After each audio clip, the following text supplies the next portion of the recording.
Kaya ang ginikanan ba ya, galantaw po na sila. Sa umaabot. Kasi nga, mabot ang panahon, magkaminyo mo si Muyab.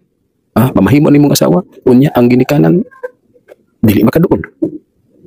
Dili makasakasa yung panimalay. Gumikan sa kangilad sa imong hinikugma. So, galantaw po na sila. Pinanglan nga, tanaw po na nimo. Kaya, sagad ni mga panghitabo karon. Kini nga sikreto, kini gitawag na kinaiya sa matag usa. Na iya panahon nga, makabisita sa panimalay sa ginikanan, maayo kang mo Ismail, plastic kayo. Dito naman na, maabot pag minyo na, mugawas ang kinaiya. So, ang imong ginikanan, garantaw siya. Kaya, nahadlok mo na sila.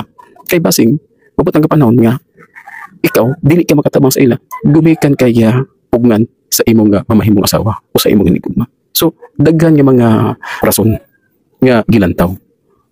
Basing, ang gusto sa imong ginikanan, katong babae nga formal, maayo mo ariglar sa ila. So, ingon ana lang. So, sabta lang gina ang imong ginikanan. Kung wala ginikanan niya, maalaot ang ilang mga anak. Kaya ang ginikanan, kaayuhan gud para sa ilang anak. Mamili po na sila. O kinibitaw nga binuhat nga para sa ilang anak. Kaya basing unya, mabot ang panahon, magminyo, dogdaogon ra.